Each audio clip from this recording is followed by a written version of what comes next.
Hi and welcome to the Zen Supermom podcast. If you're watching the video version of it, then you might have already noticed this episode is going to be special again because I'm recording it at night. It's going to be one of these inspirational interview series because I'm going to talk to one of our current Zen Supermom clients. So this episode is meant to be an inspiration for you, especially if you struggle with setting and keeping boundaries with your children. If you have been a good girl growing up, walking on eggshells around your stressed out, nervous, critical parents. If your kids are currently experiencing like self-harm symptoms, if they are struggling with that. If you have had a burnout or depression, like we covered so much with Sanne, who is so brave that she didn't even mind being on camera with her name on. So that just shows not only how courageous she is, but also how amazing results she got in just 2 months inside the program so far. She's not even finished yet. So if you're curious, then enjoy this podcast episode. Hi, Supermom or Superdad.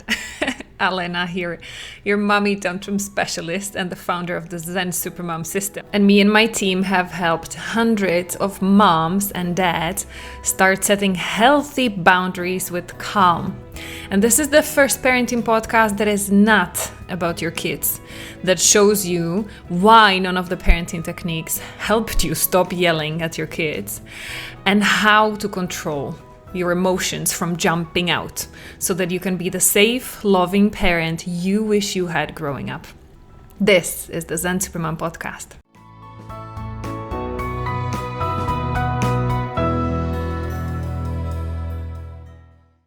Hi, Sanne. I'm so happy Hi. you Hi, volunteered actually for this episode. Yeah, I did. Yeah. So it's amazing to have you here. Can you tell me, Thank let's you. start first by you explaining what made you even volunteer? What made you want to be so courageous to talk other moms about how not a great mom you used to be? Because I am, after 2 months in the program, I already noticed so much difference. My calmness, and I'm still losing it sometimes, but not as often as I did. So, and I just want to say to everyone, join if you feel like it. If it feels like Alena is the right woman for you, just join, because it really helps. So it really works. And I have to say, I'm really happy with that. Please, everybody, I didn't just hire Sanne to be my salesperson, okay? This is supposed to be a podcast episode, okay? I didn't give Sanne any specific instructions about how she should talk, so I'm going to give her the instructions now. This is episode about your life and how it changed. And to be an inspiration for other moms. But yes, this just shows you how excited she is.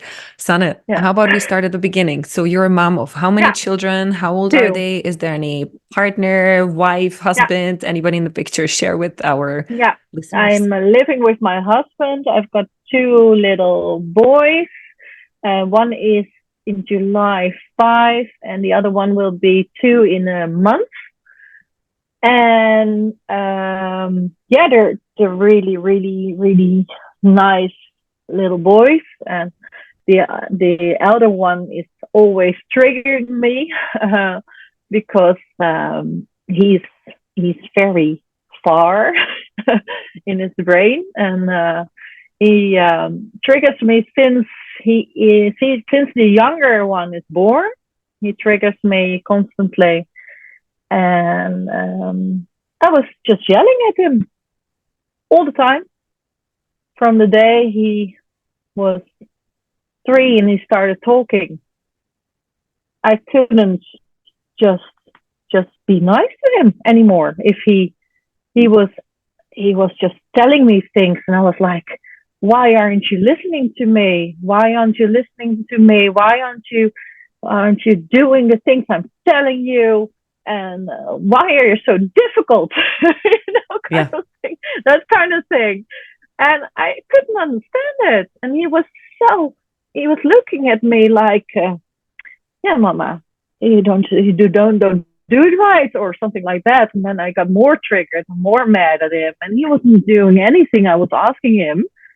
Thank God he wasn't.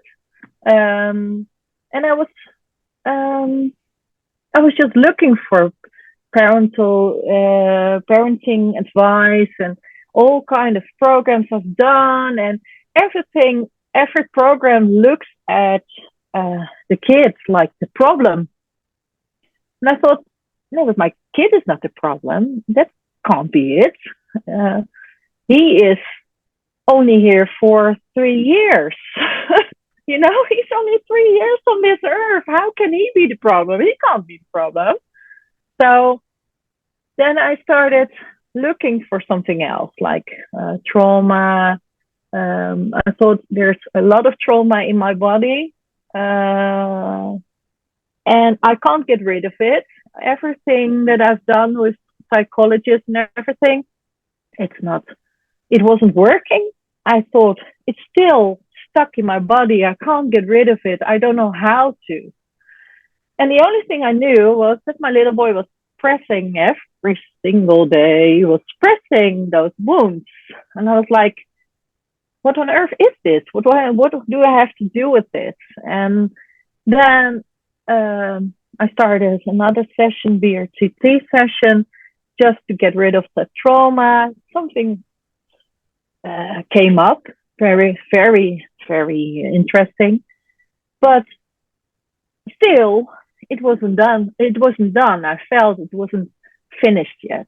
So, and then I started Googling and everything. And then suddenly this program came around and I was like, I think this is it.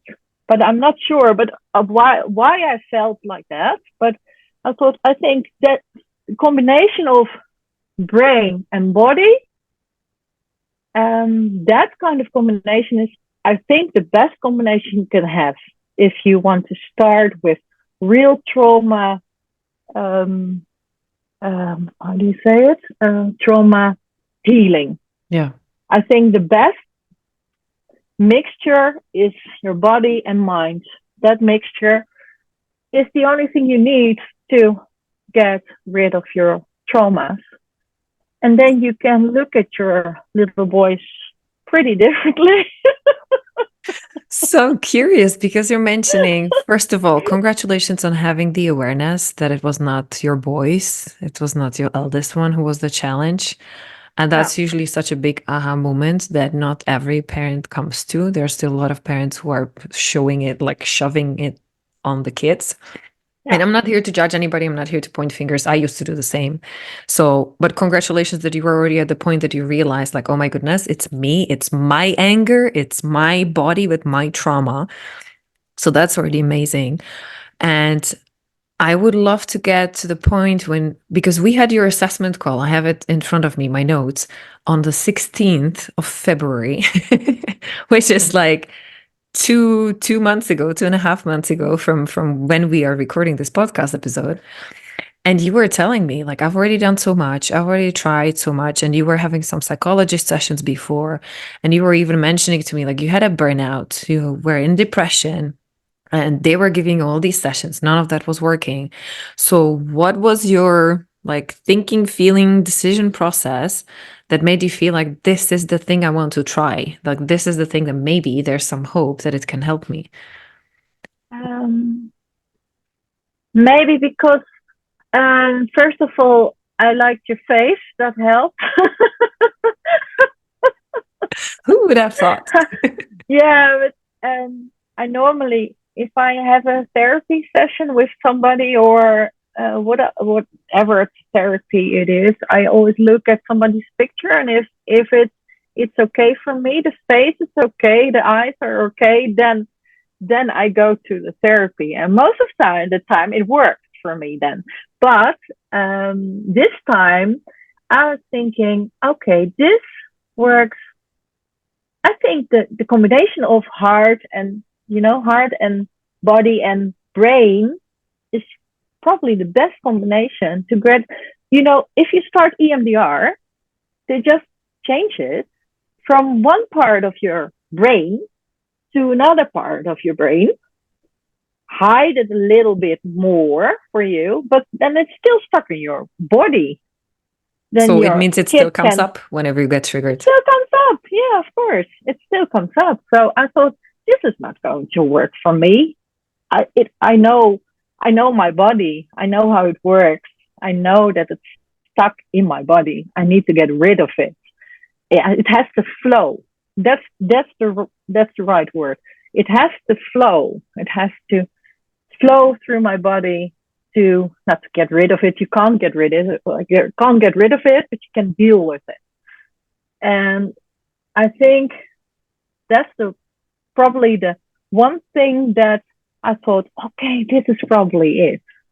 And I was talking to my husband. I said, I want to do this program. And he said, okay, let's do it.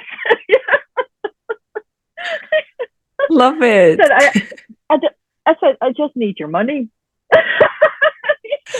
And Okay. this is so funny. This is exactly the situation, because I get that a lot on the assessment calls. If I assess that somebody would be really a good fit, I'm happy to offer them the 1 month money back guarantee. Then we discuss the price and payment plans, and they're like, okay, it's amazing, but I just need to check with my husband. Yeah. My first question is, well, do you need your husband's approval? Like, does he need to understand what you're doing? Or are you just telling him, like, hey, it's coming on the credit card. Can I pay in full, or is it a payment plan? Because they're going to No. feel the energy. If you're coming Yeah. with the energy exactly like you did, like, I'm doing this, like, I'm give me the going to do credit this. card. Yeah. It's a Please. completely Yeah. different energy than if it's like, Yeah. and I don't know, and what do you think? And it's like, no, No. that's like, they are going to But say no to protect you. I'm lucky that I have a husband that believes in me. That he doesn't feel this kind of stuff that I feel, you know, but he knows that if I feel something like that, then it's correct. And he already knows, okay, if Sanne thinks this is okay, this is what we're going to do, you know? That's, Excellent. I'm lucky with that because there are a lot of women or men that don't have a partner like that, but I'm lucky. So he believes in me. He believes in everything, every step that I want to take. And he wants to be better for our boys as well. So he wants a good youth for our boys without any trauma, without any difficulties. There are so many difficulties already for them, and they have to do so much at such a young age that it's very, very sad if we are going to take our generational trauma and give it to them. Like okay, here, bro, go ahead, go, you get everything that I'm carrying around. Exactly. And this is a very Go good ahead. reminder. Let's talk about your generational trauma. What was it? Share with our listeners. There are several things. First of all, they're all, both sides, my husband and my side, are both hypervigilant avoiders. And I have your people pleaser tiptoeing around. You're like very critical mom. I am a very high pleaser. I'm a very high pleaser. Yeah, my mom and dad, they were struggling with their emotions their whole life as well, and I don't think there's anything better than working on those, showing your emotions, and that you're allowed to show your emotions. I'm trying to teach my boys that as well, but I wasn't allowed to show my emotions myself, but I'm still struggling with that. But with my boys, it's okay for them to be angry. It's okay to be sad or disappointed or whatever. And you don't have to be happy all the time. I remember when I was young, I remember that if I was angry about something, then I got told that I was spoiled or that I was jealous or something like that. I remember that. And then they started tickling me, like, okay, you have to smile now because you're angry. So now I have to tickle you. But I thought, okay, I'm laughing now because you're tickling me, but I'm still angry. I still feel it in my body and it's stuck in my body now, you know. Later on in life, I realized that happens. And that's why I'm trying to, when I am through the program, I started to learn that it's okay to be angry.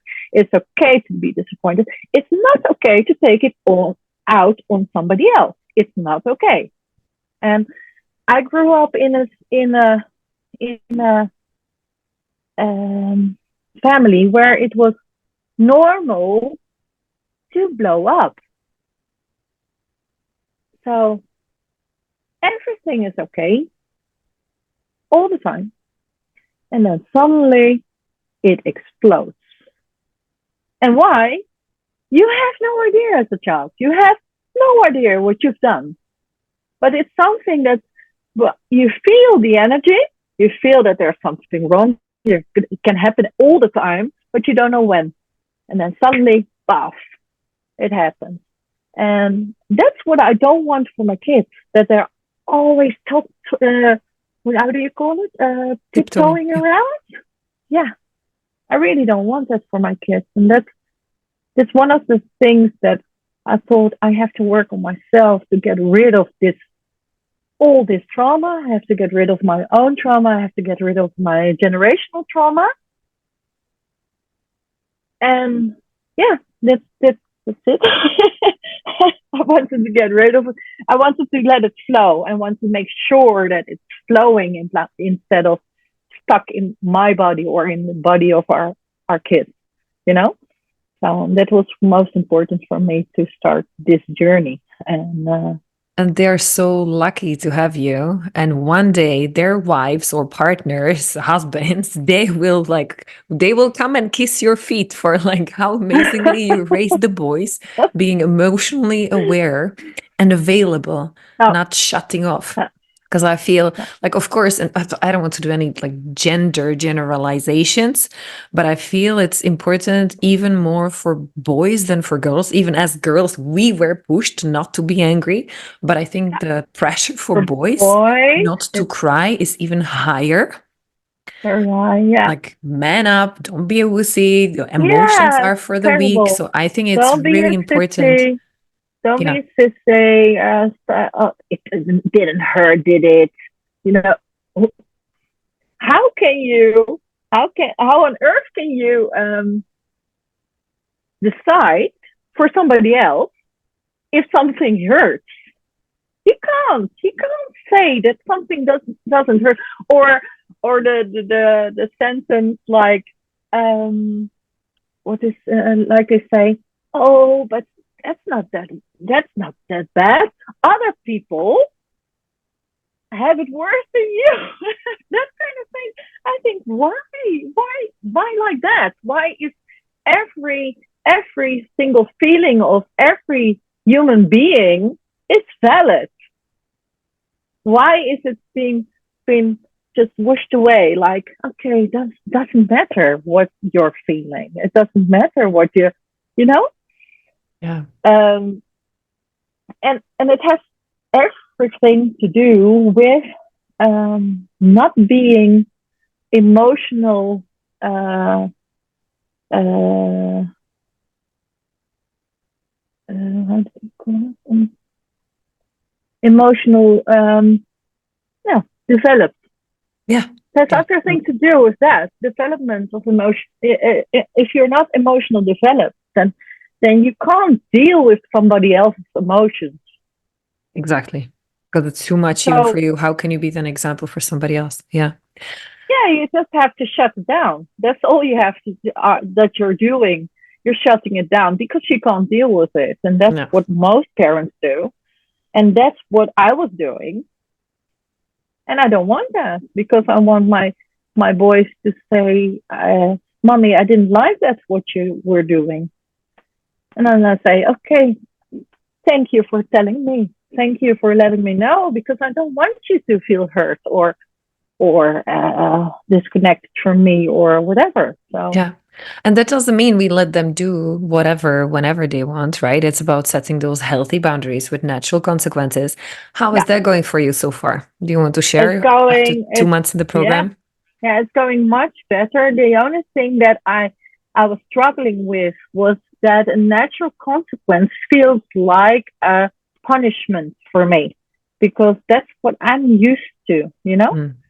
Because of my generational trauma, it's it's it's it's normal that if you set healthy boundaries, it doesn't feel like healthy boundaries.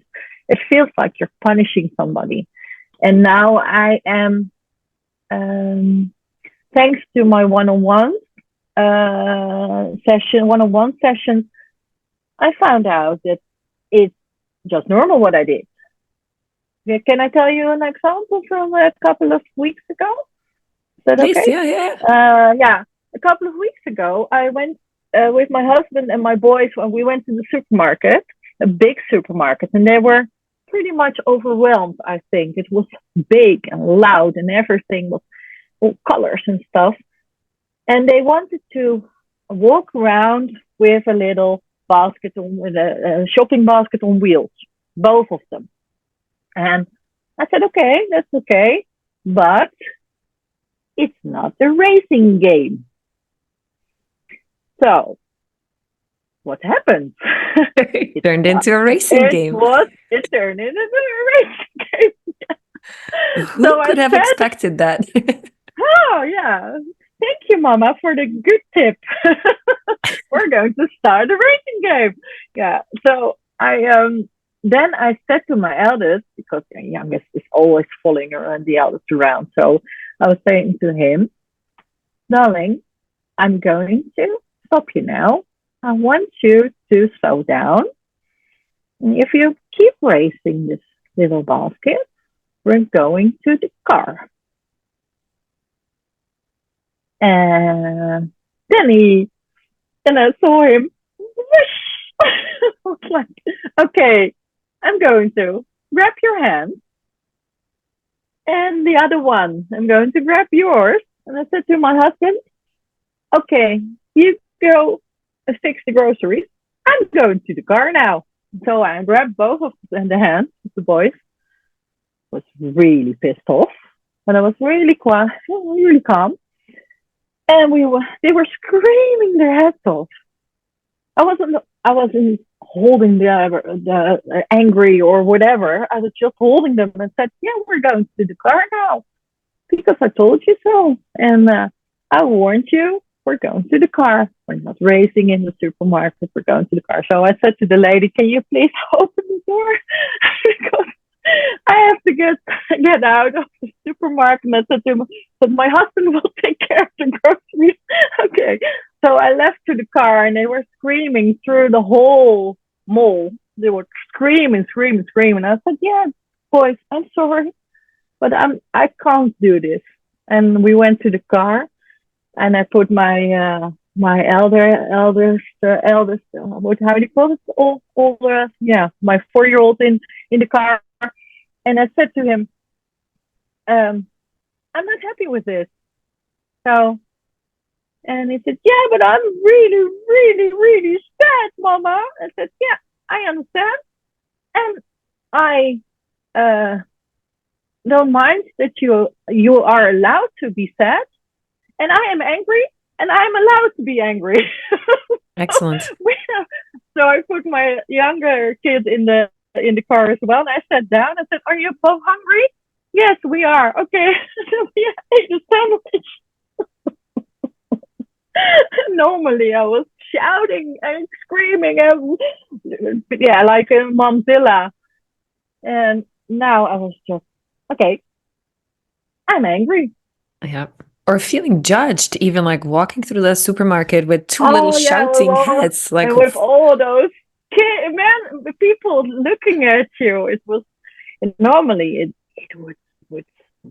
I would care about that, but I was like, okay, I have a deal with my boys now, and I am going to keep this boundary. Otherwise, they will walk all over me the next time. I'm not going to do that. they have to know that it's not a racing game in the supermarket. Yep. So I was really, and then I was struggling afterwards. Of course, I was struggling with myself. Is this a healthy boundary? Was this a punishment, or what was it? Then my judge came and said, "What are you? What's this about?" And that kind of thing. And of course, um, my what's it called? Um, my avoider said, "Yeah, was it so bad what they were doing? You know, All those voices in your head trying to yeah, question your decisions, and yeah, yeah." And then completely I normal. talked to Tina in my one-on-one session. I talked to Tina, and she said, "Well done, you." I said, "Well done, okay, okay, great." The confirmation, doesn't yeah. feel it doesn't feel like that yet, but thank you, you know. Yeah. So Shout out to our coach Tina, by the way, because we have to also mention that you were not doing your one-to-one sessions with me. You were doing that with our coach Tina. Yeah. yeah, that's amazing. So she helped Well me a done. lot through all the traumas and have done a lot of mindfulness therapy and that kind of stuff.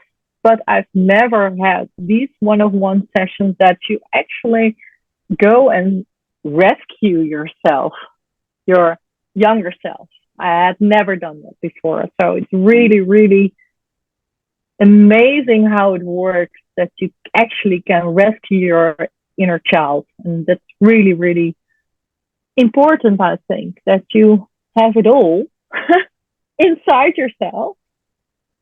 Everyone is looking outside themselves to find a correct solution to figure this all out, but it's all in you. So, and Amen. that's amen. that's what that's the only thing you can. That's the only thing you can do. Fix yourself, and after that, the rest goes. Yeah, the kids are just pointing out, "Mommy, you're hurting. Mommy, you're hurting. You have to do something about it. I don't want you to be hurt."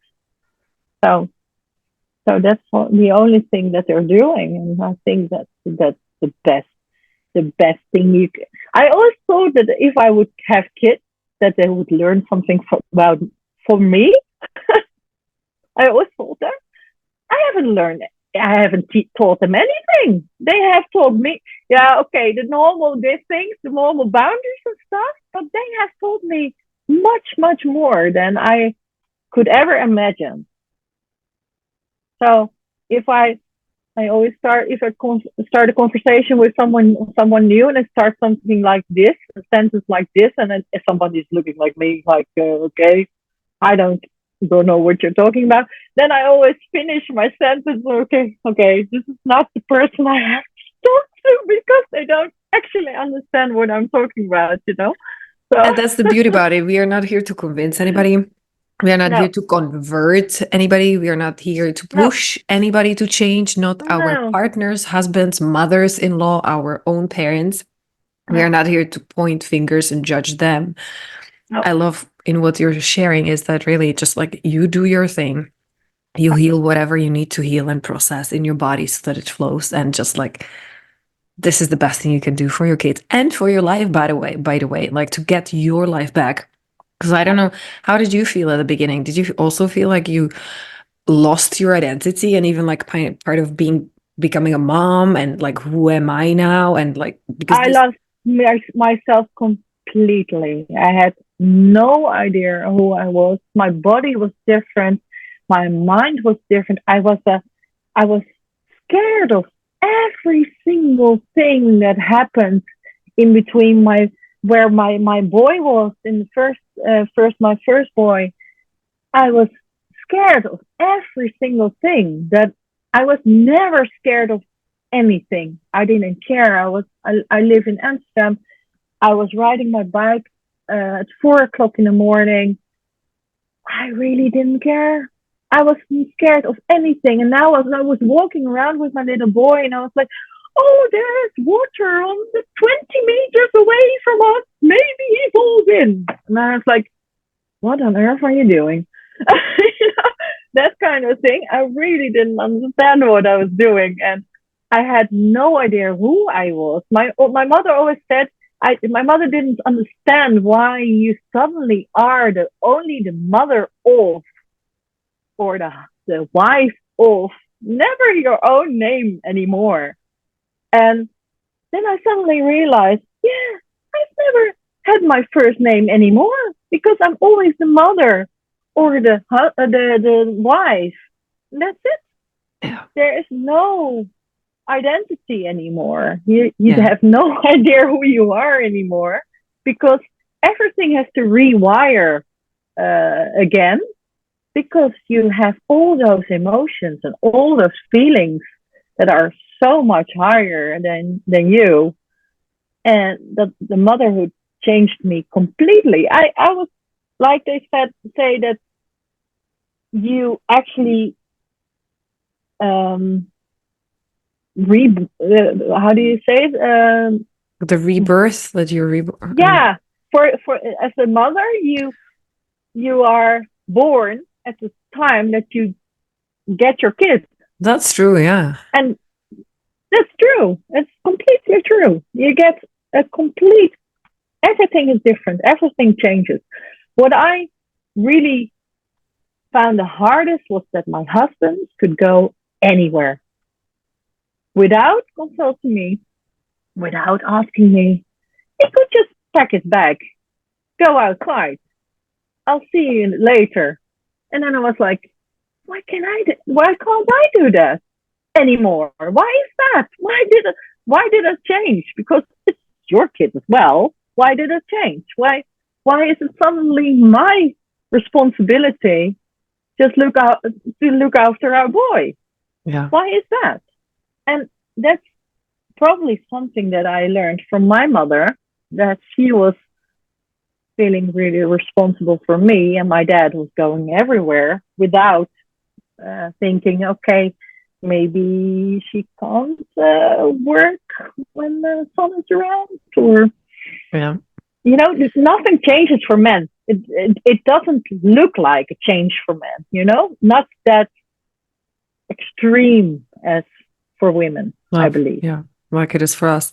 And I'm curious because so you're in the program for 2 months now, 2 months, 1 week. So you're not completely finished 2 months yet. and 1 week. Okay. That's yeah. February 23rd until now we are April 30. So what is it that because you still have a few weeks to go. So it's like completely okay that you're not at the end of it, like what you came here to get. But I'm curious, what were your biggest wins already that make you think like, this is already so much worth it, and I can't wait to see what next is coming? But what is it? What are the biggest shifts that you're already feeling and seeing? Biggest shift is that a couple of weeks ago I had a session with Tina that I needed to burn my old "I'm not worth it" clothes. The belief, and yeah. The belief, the belief, and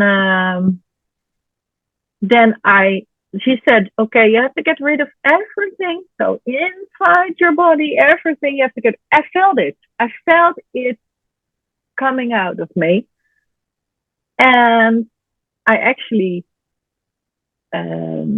smelled the burning of the belief.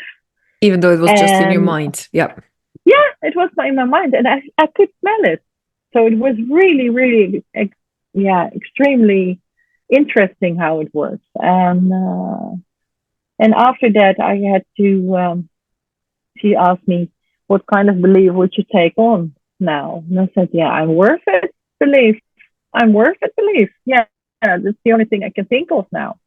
And I just felt like that after that, and I've tried. Of course, I'm still struggling sometimes with with my inner child, and certainly with the rat race during the day. If you have the kids running around in dinner time, or all kind of things, punching each other, that kind of thing. I'm still sometimes losing it, but I it's easier for me to be calm. It's easier for me because I know that it's inside of me that I have to make sure of that. It's the calmness. They take it over. They take over the calmness. So if I'm calm and not imaginary calm, so I'm so calm, but I'm blowing up inside. No, just normal calmness. Because if I'm blowing up inside, they will feel it. So then, they already know, okay, mommy is making up, So I can't hide for You can't fake it. already. No. I've tried that a lot, but it doesn't work. You can't fake it to any kids. You can't. No. So you have to be true to them and to yourself, and say, okay, I'm sad now, and it's nothing to do with you. I am angry now, and this was a boundary I showed you, and you didn't do the right thing now. But the next time we're going to try it, and if you say it like that, it's much easier. And still, they're still running around and screaming their heads off and kind of thing. But they are very, very relaxed at the moment. My 4-year-old was hitting himself, and if mommy is angry at me, then I have to be angry at myself, and that kind of thing. And I couldn't get through. I really couldn't get it through, and I didn't understand what it was doing. And then after that session, the belief session, he didn't hit himself anymore. And I was like, okay, this is working. So I thought, this is just generational trauma that had to be dealt with by me. And he was carrying all that load, and he didn't know what to do with it. So I really had to let it flow. And since then, sometimes he is like, because he's so used to it, he's like, okay, I'm going to hit myself now. And then he suddenly realizes, oh, and then he stops. So it's something that's very, very common for him, but he doesn't really actually hurt himself anymore. So I think that's very, very important. This is amazing. And this is just proving my point when I'm trying to explain to everybody. And this is like beautiful that you're sharing it on this specific example. One healed mom is stronger than a team of childhood psychologists for your child. Because if you would have put your son on some assessment and some program to work with counselors and stuff, they would have never, ever be able to get such a fast result that you did, even without him doing any work, because it's not his work to do. It's you and your energy. So this is amazing. This is an amazing result. Congratulations. Thank you. This is huge. When my little boy was very young, we had a really, really bad. It was very hard to give birth to him, so he had a really tough time, and then he couldn't ground for about 4 or 5 months, and I already knew that there was something wrong. And then we've learned that if we are grounded, he takes it over, and that has something to do with it as well, because if you are not happy within yourself, then he can never be happy with himself and or herself, of course. But it's very important to. That's the only thing you can do to heal, I believe. And I think there are not a lot of people understanding that just yet. That you have to heal yourself before you actually can. My mother tells me sometimes that she said, "Yeah, but you're going to screw them up anyway." And okay, I'm going to try to screw them up a little less, if you don't mind. Amazing. Yep. I just want to do this work to fix every shit. Sorry, can I say that? I don't know. I'm saying that, yeah. Okay. Every BS we ever had in our life or in the 7 generations before us. We are carrying 7 generations with us. And nobody knows about that unless you actually dive in. 7 generations are following you around. Wow. And if that's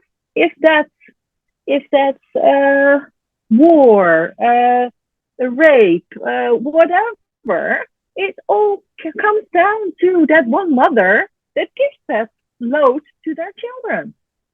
Without realizing it, without wanting it. We want the best for our kids, but just... Here you go. This is all I'm carrying around. Now you can carry it around. And you're asking your little kids of 2, 3, 4 or older to carry around a load that's not theirs. So I want to fix this, that they can be, that they don't have to lie on a yoga mat the rest of their lives to find themselves. That's what I want, Because Beautiful. all people are lying on a yoga mat and hoping that they finally find whatever Themselves. Yeah. It's not working that way. It's the other way around. You're looking for something that's in yourself. You're looking outside for something that's in yourself. That's the problem, I think. And that's what I've learned those 2 months. And what for me is amazing that you just can do the pick your reps, just to get yourself back in the saddle. Like, okay, you're here and you're doing this kind of thing, and you're not only it's not a combination of heart and head, that kind of thing. Yeah. So, and just for anybody who doesn't know what peaky reps are, it's one of the mental fitness exercises we do inside the program that's meant to bring you back to the present moment so that then you can uncover and deal with those, we call it saboteurs. Those are those trauma coping mechanisms that are driving you crazy, that are causing your stress, that are connecting you with your trauma. That's why we are disconnecting that link. Yeah. Yeah. And I'm just going to continue to try to make sure that my boys won't be traumatized for life, and going to therapy sessions still at the end of the day. I really hope it will work. And it's okay. They will go through their lives making their own mistakes and falling on their face. It's okay. But they will be resilient. Yeah. Yeah.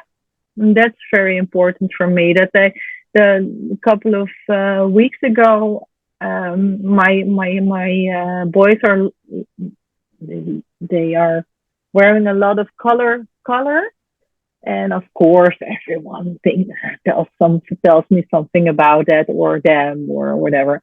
So, and I always say, "Oh, that's a beautiful little boy," and say, "Okay, little girl." They always say, "Little girl," and I say, "Yeah, or a colorful boy," and my eldest, he said, "Yeah, mommy, they didn't like my shoes." Okay, and what did you tell them? That they don't have to like it. That I like it. I have to like it. And do you like them? Yeah, I like them a lot, mommy. Okay, that's all I need to hear. Feel free to be you. That's cool, right? Yeah. Beautiful. A really, really strong boy. Amazing. Congratulations, Sanne. They are really lucky to have you, and you're one brave, courageous soul. So I appreciate you for diving in, taking the leap of faith, giving it your best shot, and getting such amazing results. Like, and thank you for being so brave to even come to this podcast and talk about it Yeah, with everybody. Camera on, your name on. It's just like, I don't care. Exactly. Like, I don't care who's going to judge me. I just have a message and I need to share it with anybody yeah, who would listen so that they know what's yeah, possible. So, yeah. just to finish it off, I have last question for you. What is the message you would have for moms who are still there, like hesitating and like, is it really me? And is it work? Like, is it going to work? And can I do it? Like, they're still in this pain, kind of like lost. What would be your message for them? Final words. That everyone can do this as long as you're dedicated to it. If you are, if you really, really want to help your children and help yourself to get better with this, then you just have to do it because it actually works. It really, really works. And I was really struggling with all the voices. But the thing is that you only can do your best, but you have to heal first. You have to heal first, and this is the right way to heal because you just can let it flow, and it doesn't actually leave your body, but it is not that important anymore. So that's all. Beautiful. Thank you so much, Sanne. You're If welcome, and you thank you got, for having me. yeah, absolutely. It was a pleasure. And I hope that it was really inspirational for all of those moms or dads listening to hear some real life like stories, because I can talk on this podcast how long, however long I want about what I'm hearing and seeing from our clients. But having you come here and share with such openness, with such courage, I think that was really inspirational. And so, if there's anybody out there listening and you want to send your love to Sanne and you want to send your appreciation for her, then just like get it over to us, to the Zen Supermom. We are going to share with her because this was really amazing. Thank you so much, Sanne. Thank Thanks. you. Have a Bye, good evening. everybody.